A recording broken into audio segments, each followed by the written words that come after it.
Martes de la 27ª semana del tiempo ordinario. Lectura del Santo Evangelio según San Lucas, capítulo 10, versículos del 38 al 42. En aquel tiempo entró Jesús en un poblado, y una mujer llamada Marta lo recibió en su casa. Ella tenía una hermana llamada María, la cual se sentó a los pies de Jesús y se puso a escuchar su palabra. Marta, entre tanto, se afanaba en diversos quehaceres hasta que, acercándose a Jesús, le dijo: «Señor, ¿no te has dado cuenta de que mi hermana me ha dejado sola con todo el quehacer? Dile que me ayude». El Señor le respondió: «Marta, Marta, muchas cosas te preocupan y te inquietan, siendo así que una sola es necesaria. María escogió la mejor parte, y nadie se la quitará».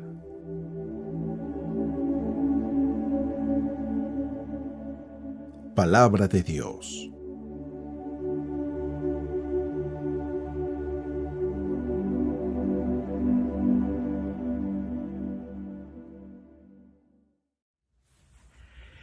Muy buenos días. Van a perdonar el desorden que tengo atrás, pero hoy es uno de esos días en donde casi que estoy rasguñando el poder encontrar un minuto más de mi tiempo para poder hacer más cosas. Son tantas cosas que hacer que a veces hasta yo mismo me pregunto. Tengo un sacerdote que me ayuda aquí en la parroquia y yo digo, bueno, pues ¿qué hace este padre? Yo siempre lo veo ahí bien tranquilo. Y ahorita que él se fue de vacaciones y que yo estoy cubriéndolo, me doy cuenta de todas las actividades que tenemos. Así que me van a perdonar si en este mes por ahí 1 o 2 veces se me escapa poder grabar un video. Voy a tratar de hacerlo, pero estando solo en la parroquia son tantas las actividades que leyendo el Evangelio el día de hoy me cayó como anillo al dedo. Porque muchas veces preocupados en hacer tantas cosas, se nos puede olvidar qué es lo más importante. Y de eso trata el Evangelio. Escucha el Evangelio, pero escúchalo con un corazón abierto, con unos oídos nuevos. Ya lo has oído muchas veces, quizás te lo sabes de memoria. Pero ¿cuántas veces nosotros no caemos en situaciones así, de tanta actividad, que se nos olvida qué es lo más importante? Escucha. En aquel tiempo entró Jesús en un poblado, y una mujer llamada Marta lo recibió en su casa. Ella tenía una hermana llamada María, la cual se sentó a los pies de Jesús y se puso a escuchar su palabra. Marta, entre tanto, se afanaba en diversos quehaceres hasta que, acercándose a Jesús, le dijo: «Señor, ¿no te has dado cuenta de que mi hermana me ha dejado sola con todo el quehacer? Dile que me ayude». El Señor le respondió: «Marta, Marta, muchas cosas te preocupan y te inquietan, siendo así que una sola es necesaria. María escogió la mejor parte y nadie se la va a quitar». Para las personas que hacemos muchas actividades y que caemos en un activismo quizás hasta desordenado, tratando de nosotros ser quienes salvemos o reconstruyemos o restauremos, cuando solamente es uno el que lo hace, Jesús. Ahora, este texto ya lo hemos meditado en otras ocasiones sobre la importancia de la oración, sobre la importancia del trabajo. Las dos cosas no están peleadas, al contrario, se apoyan mutuamente, porque en la oración yo presento mi trabajo a Dios, yo presento mis actividades, mis planes. En la oración es donde yo tengo muchas inspiraciones para sacar ideas locas de cómo poder evangelizar, de cómo poder ayudar, de cómo poder amar. Pero también es en el apostolado donde encuentro muchas razones por las cuales tengo que regresar a Jesús y pedir por esas personas con las cuales estoy teniendo un encuentro diario. Las dos cosas se complementan. Somos nosotros los que, cómo nos complicamos las cosas haciendo de lo bueno algo malo, de lo sencillo algo difícil, del amor algo tan complicado. Los verdaderos místicos, es decir, las verdaderas personas que oran de una manera profunda y que tienen revelación con Dios, jamás se quejan de que tienen que trabajar. Al contrario, pareciese que los grandes místicos buscan un trabajo. Pensad, por ejemplo, en Santa Teresa de Ávila, una mujer excepcional en su vida espiritual, y ella buscaba estar abriendo conventos. ¿Quién sabe cuántas horas habrá pasado arriba de un caballo, abriendo un monasterio y otro monasterio y otro monasterio y corrigiendo a las hermanas? Una mujer con una vida espiritual tan profunda no le tenía miedo al trabajo, no le tenía miedo a andar en cabalgaduras, abriendo monasterios, subiéndose a carretas y qué sé yo qué más. Pensar, por ejemplo, en San Benito, el monje que estructuró la vida monástica. Él tampoco le tenía miedo al trabajo, un hombre muy espiritual que incluso sacó la regla de la oración de los monjes. Ora et labora, ora y trabaja. Él tiene esa frase muy bonita que es 8 horas de descanso, 8 horas de trabajo y 8 horas de oración. Como te das cuenta, los grandes místicos no le tienen miedo a la oración. En este texto, en el Evangelio, se ve cómo María está a los pies de Jesús y cómo Marta está afanada en los quehaceres. Es importante que alguien pudiera hacer los quehaceres, que alguien cocinara. Eso no lo vamos a dudar. Pero hay que saber cómo hacerlo. Porque incluso las grandes personalidades que nosotros tenemos, los grandes apóstoles que han tenido obras de evangelización muy fuerte, jamás se han quejado de su trabajo y siempre han encontrado en su trabajo una forma de orar. Pensar, por ejemplo, en un San Pablo, con todos los viajes que hizo y con toda la espiritualidad que está ahí presente en sus cartas. Indudablemente, por eso nosotros las cartas de San Pablo, la Iglesia las ha llamado palabra de Dios.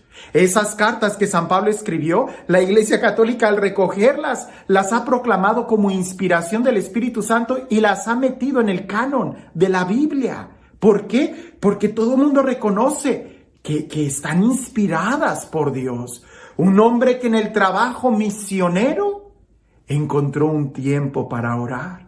Y así pudiéramos seguir un San Francisco de Asís o la Madre Teresa de Calcuta. Ella, afanada, pudiéramos usar la palabra, en amar y servir a los pobres. Y sin embargo, ella siempre tenía tiempo para orar. Y de ella es quien ella comentó esto, diciéndole a sus monjas, a sus hermanas: si vas a pasar 1 hora con un enfermo, tienes que pasar 1 hora delante de Jesús Eucaristía. Porque para amar al enfermo hay que amarlo con la fuerza de Dios y no con la nuestra. Y si estamos frente a Jesús Eucaristía, frente a su presencia, es con el único objetivo de llenarnos de Él, de experimentarlo, de sentirlo, de que Él sane nuestras heridas para nosotros ir otra vez al combate de guerra, al campo de guerra. La oración y el trabajo no están peleados, están totalmente unidos. ¡Qué tristeza da cuando vemos algunos, pudiéramos decir, ministerios que se afanan tanto en el apostolado, que hasta algunos de ellos se autonombran una organización no gubernamental? O aquí en Estados Unidos a veces escucho decir que dicen, es que mi ministerio es una non-profit. Tenemos el reconocimiento de non-profit. Perdóname, pero la iglesia es mucho más que eso. La iglesia es el cuerpo de Cristo, el cuerpo místico de Cristo. La iglesia y tu apostolado debe de estar por encima de cualquier estructura humana. Sí, tenemos una estructura, pero es la que Él a nosotros nos dicta y nos envía a que realicemos. Nosotros no podemos estar separando la vida de oración del trabajo. No se puede. Trabajamos porque oramos y oramos porque estamos trabajando. Si lo quieres ver de esta manera, son como las 2 alas que tiene un águila para volar: el trabajo y la oración. Si tú quieres llegar a la presencia de Dios, si tú quieres volar muy alto, necesitas de las dos alas, de tener momentos fuertes de oración, como de tener momentos efectivos en el apostolado. El Padre Pablo esto me lo enseñó a mí y me quedó muy profundo en mi corazón. El Padre Pablo en una ocasión me dijo, si le dedicaras, bueno, él hablaba en plural, ¿verdad? Se incluía. Si le dedicáramos por lo menos la mitad del tiempo que invertimos en el apostolado a la oración, veríamos más frutos. A mí cuando él me lo dijo, me impactó mucho porque durante todo ese día que yo estaba ahí apoyando, trabajando con él en la parroquia, yo estaba, todo el día lo tenía lleno de actividades y cuando me dijo eso, sentí el corazón de un padre que me hablaba y que se preocupaba de mi vida espiritual, porque era cierto. Muchas veces yo pudiera afanarme haciendo muchas cosas, pero ¿quién es el que las está haciendo? ¿Everardo o el Espíritu Santo? ¿Quién es el que hace la obra? ¿Y yo por mi voluntad, por mi inteligencia, por mis destrezas, por mis habilidades? ¿O es el Espíritu Santo? El mismo Padre Pablo que fundó tantas organizaciones y ministerios para la evangelización y para la oración, él jamás se adjudicó ser el fundador de nada.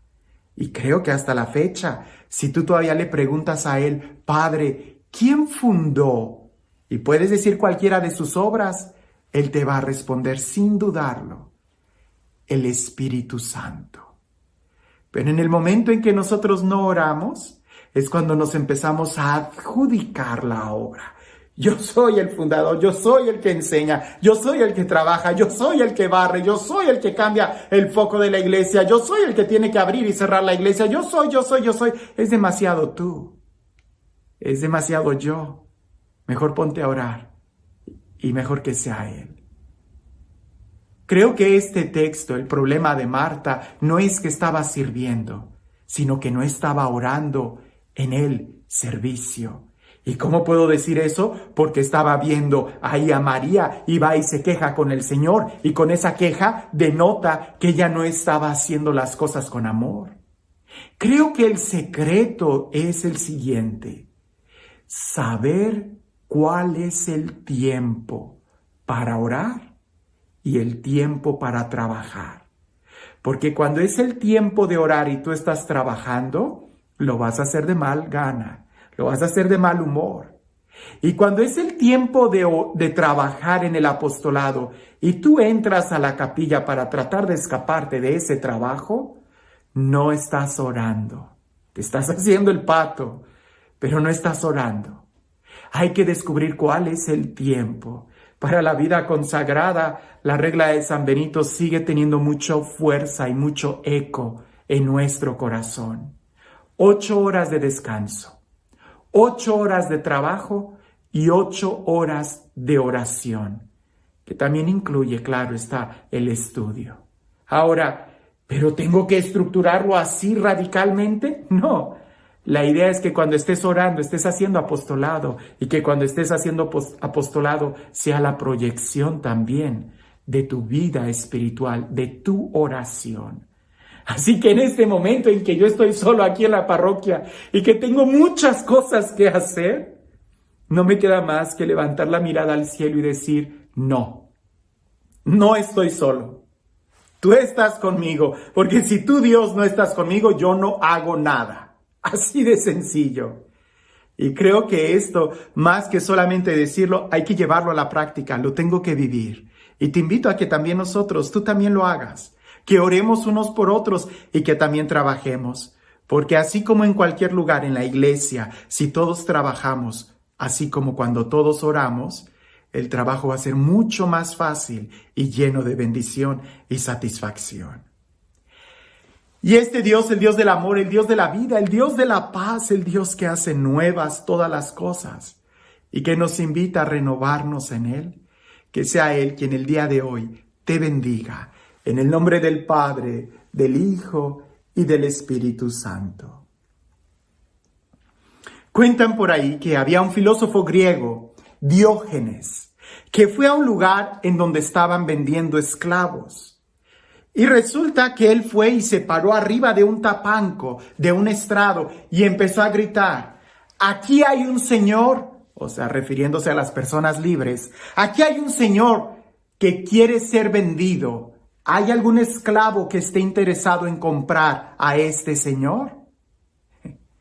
El que es libre jamás va a poder ser esclavo. El que ha conocido a Dios y tiene una experiencia profunda de Dios en la oración, jamás va a caer en un activismo, pero también jamás va a caer en un somnoliento o en una actitud letárgica, sino que siempre va a estar en movimiento, porque la oración, como la presencia de Dios, es un fuego que nos quema y nos pone en movimiento. El que es libre jamás será esclavo. Que tengas un excelente día.